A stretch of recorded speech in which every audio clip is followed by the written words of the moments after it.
He is a player profile for Hapon himself. We know him as the Eddie player that he is, with a fantastic 56%, if my eyes aren't deceiving me, 56% win rate on that Eddie Gordo. And he also has that Pocket Brian, though we have also seen a Geese as well under his belt. And we've also seen in recent development, to everyone's surprise, a Leroy. Talking about Hapon, he is a lab monster. Of course, he is also a former coach, but he does have the rather a definite advantage over Jules in the head-to-head here, 7-3. 7-3. Massive, interesting stats actually, considering that when it comes to Eddie Gordo, Jin and Bob actually has plenty of tools to deal with him. But somehow, of course, Hapon knows this, recognizes this disadvantage for Eddie, but still manages to make it work. And of course, he does have his pocket characters. Here are our athletes, Hapon rocking that face mask, just reminding everyone to stay safe, especially in this pandemic. Jules getting some tips and some words of advice, most probably from his fellow teammate, as to who to pick and what game plan to actually go into in this match. Of course, Hapon just throwing out the friendly wave there, shouting at all his fans. Smart Omega's Jules, of course, not being a slouch, hitting it with a dab. And this is definitely going to be an exciting game. I think this is going to be the tempo changer of the day. As I mentioned, they are quite defensive-minded, so this is going to be probably the most grueling match of the entire set. Yeah, I won't be surprised if we see some timeouts here, just because of how patient these two players are. It was mentioned by one of our co-casters before that Epro's no, Happy Feet Empress Hapon. Now you got me there, Raf. Happy Feet Empress Hapon is actually has a very mature play style. He likes to think. He likes to take it slow and just figure out what the opponent wants to do before actually doing something himself. And one thing to mention, both these players actually have a Geese unlocked, so you might see, on the very, very off chance that they decide to play Geese over their signature characters, that's definitely on the table. It certainly is. When it comes to character picks, Hapon does have that Eddie, but if I may recall correctly, he has dabbled on some Zafina as well back in the past. So maybe we might be seeing that. Maybe more surprise picks. We did see the Leroy. But I definitely want to see him back on that Eddie Gordo, just trying to outmaneuver Jules with the fantastic lateral movement that the character does have. And it's certainly a very unique blend between the trickiness of Eddie and the very matured and very cohesive play style of Hapon. It's not the usually when you're a defensive-minded player, you wouldn't think of Eddie. You wouldn't think of characters like that who tend to have a lot of stances, a lot of very frustrating moves playing against. But Hapon seems to have that mix, perfect blend. Yeah, and you usually think Eddie Gordo, that's a tricky opponent to fight against. So when you see it in the arcades, you know it's going to be a confusing time. But he has a very unique playstyle when it comes to this character, almost quite compact to some degree. You know, there aren't a lot of shenanigans here. Now, how that plays on Jules's end, however, it's going to be a lot tougher because in that situation, Hapon's Eddie won't be as predictable, nor will any of his other characters. It will be a slow match, very paced out between these two players. So I wonder, maybe Jules will actually shake things up instead of just waiting for everything. Because, you might expect that Jules is going to be more defensive. He's going to see first. He's going to try to adapt to what Hapon is playing. But what if he comes out swinging instead? That might caught Hapon off guard and give Jules the opportunity to completely shake him off of the mindset that he's coming into. And talking about that, I think at this moment, it's going to be unexpected for Jules to pull out the Jin because we've just seen everything else but, I don't think he has any reason to stop, but I think Jin would be a great matchup in these kinds of situations. As you mentioned, he does have back to one to float you out of relaxed stance if Hapon chooses to go with the Eddie. He does have a lot of plus frames when he does get on the roll with his down back 4. And, just Jin overall as a kit. Very complete. It's just he lacks in range. Yeah, well, speaking of range, though, he does have that Bob under his arsenal. So when it comes to range, that is certainly one of the characters that you might want to consider. And it's good to consider that against Eddie Gordo because he can float Eddie out of the relaxed stance as well with the back two. And at the same time, in case that Hapon does go for Leroy once again, he can somehow outspace Leroy as well. He can play the range game and completely dominate from a distance. So that might be interesting to see from Jules. This might also be a sneak peek onto how the pace is going to be later in the season. As Boru mentioned earlier as well, that early on in the first few days or the first few episodes of the Nationals, it tends to be a slugfest. It tends to be a brawl, just kind of a showing what tech I can do, what tech you can do. And at the tail end of the season, moving on to the playoffs, it becomes a very patient game. It becomes very tense and it becomes very calculated.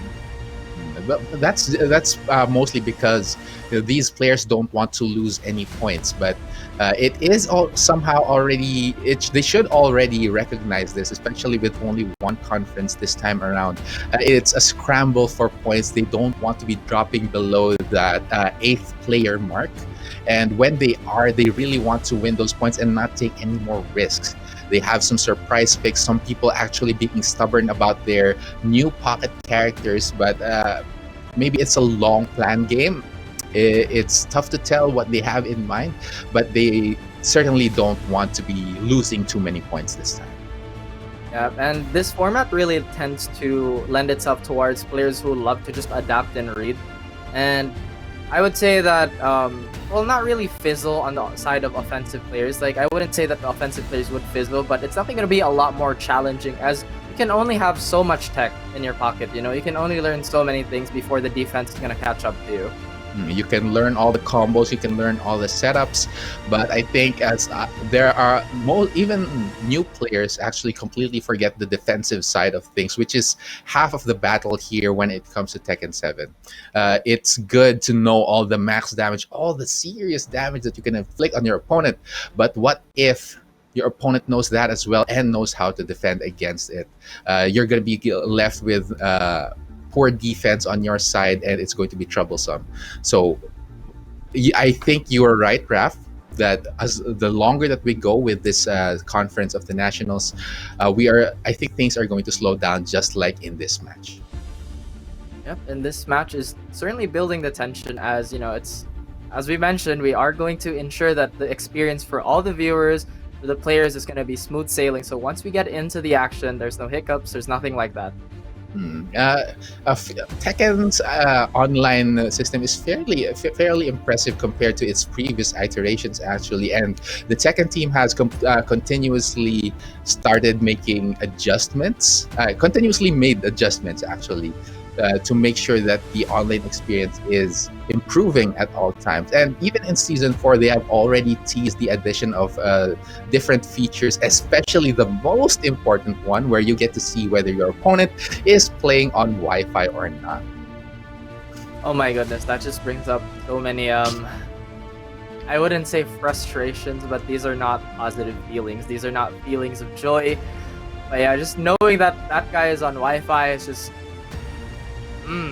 It's never quite recommended to play online games when it on Wi-Fi, though there are devices that kind of ensure a more stable connection when it comes to wireless gaming. But you know, if you want the perfect gaming experience, you definitely want to be playing on LAN. And the Tekken team recognizes the frustration that wireless gaming does present and has been working hard to remedy it, as well as the stability of the different connections when it comes to online gaming on this game. Speaking of Tekken, though, I would like to ask you for which characters do you think we're not gonna see at all? Like, just moving forward to the conference. Not gonna be seeing at all. That's kind of tough to answer, especially because Dojin is playing in this conference. He's on a mission to actually bring out every single character. But here is the match right now. And speaking of bringing out, it seems that Jules has opted to go for the Bob as we predicted, Ref. Yeah, and I feel like this is such a good matchup. Well, it's a better matchup for Bob against the Leroy, because Jin just does not have a good time against Leroy. But as I mentioned, that it was actually Vermilion taking the W over. I don't seem to remember. Let me just use my magic. Over Coffee Prince. Yes, Coffee Fair. Prince. Yeah, that is the case. Now, coming out swinging already is Jules. We were expecting a slower match here, but that doesn't seem to be the case. Both players trying to subvert the expectations of each other and just starting it off with a bang. And Jules already backing away, trying to play the range game against Leroy. And Hapon recognizes that, also still backs away. He does have the life advantage after all. And I love that whiff punish by Jules here, but that down back 1+2 is wreaking havoc. And that down 3-2 is finally coming out. Jules, though, cannot guess right as he gets taken down by that last low hit.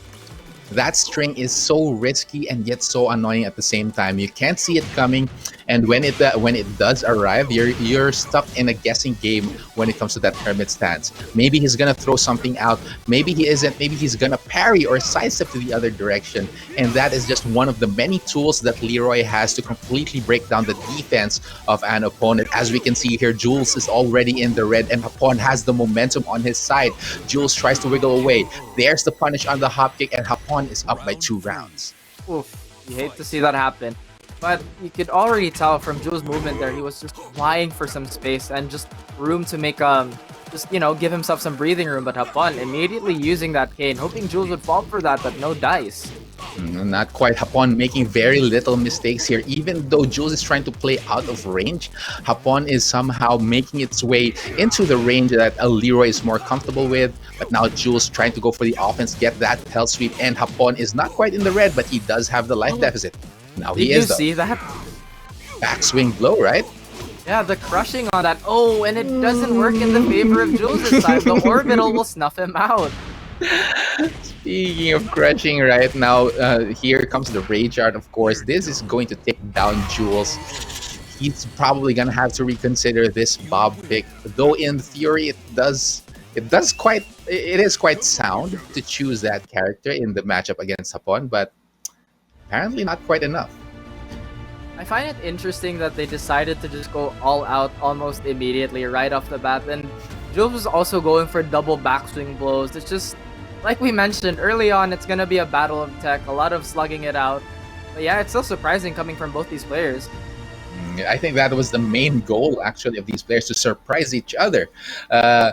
We were expecting a more passive play between these two, more of a mental warfare, just playing some four-dimensional chess in their minds coming into the match. But instead, both players tried to change things up, tried to go ahead and go swinging right from the first seconds of the match. And yeah, in the end, though, Hapon was the one who managed to land the hits, despite Jules' efforts to actually stay out of range of the Leroy. A lot of counter hits were actually being shown there, especially with a down 2 on the side of Jules. The brain chop was just landing, but this could not out brawl Hapon in the end. But just looking at the match as a whole, Jules is not the type of person to shy away from a character pick. So this athlete definitely has a lot of guns in his arsenal, and it's not going to be a surprise if he maybe even swaps to a Marduk, who would just throw off the tempo just by a little bit. Maybe that character change might come out, or maybe he will stick, because as we know, most probably his coach / brother is already whispering in his ear with the outside perspective that he does have coming out watching that match. He's already informing Jules most probably about the things that he missed or things that he could have done in this match. And Jules, knowing the player that he will be able to apply that immediately in this next one. Did he change the stage considering the... He did make the change, Raf. And it's back to the signature Jin. The ever so solid shield of Omega is back in action. But as we mentioned, this isn't such a great matchup for Jin, as those plus frames that Jin uses to lock down his opponent can be turned against him on Leroy's ever so menacing parry. That is true, but Jin does have his parry of his own, though not quite as good as Leroy's. Leroy always has the better tools when compared to the other players. But let's see how it plays out. Jules does get the early combo here, but does drop it. And Hapon is already on the receiving end of a lot of big hits here. The Savage Sword at the wall. Hell, even the slowest sweep in the world will connect onto Hapon. Hapon not looking too good, but he's like, hey, you know what? I have a parry. I can still turn this around. Yeah, he certainly can. He does have more chances here. Jules with his back towards the wall, but that quick down 4 coming in from Jules, seals the deal, takes the 1 round in this match. And you can see Jules is a lot more loose with his character. His movement is much more fluid. Pot shots at Hapon here. But upon landing the bigger shot that he was looking for, that orbital taking Jules to the wall, grounded wall hit as well into the punches on the floor. Jules has to make his way out of this sticky situation that Leroy is putting him in, both in the red, but oh my goodness, Hapon challenging that, getting the counter hit, attack throw as well, evens out the score at 1-1. Very timely stop sign there, but Hapon finishing the string and hitting Jules. Jules, his back is awfully dangerously close to the wall, but it's going to be Hapon paying the price for this. Actually, no. Speaking of which, the wall is still there, the breakable balcony that both players have to be very careful of, though Hapon has his back towards it. Jules getting chipped away, getting shaved off here, but the low parry comes in, and now Jules, he wants that wall, he's gonna break it. He drops it though, but he still continues to the LLR. Oh!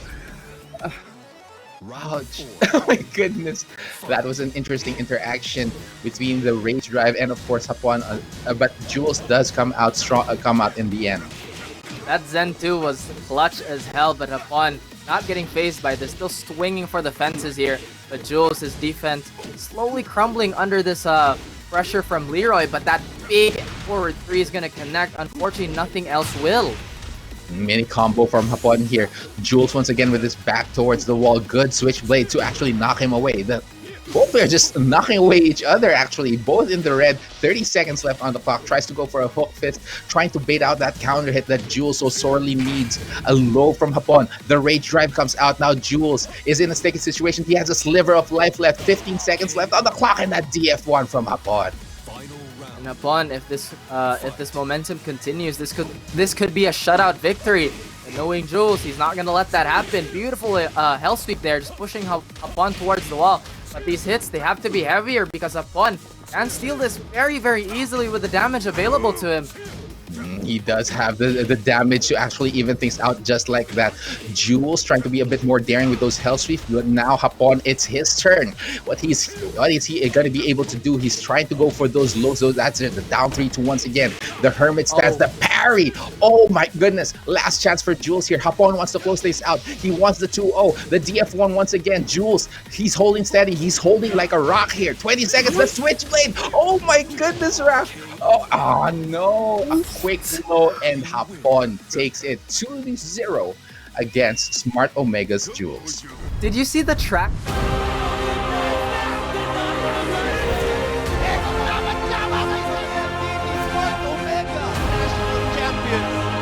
National champion.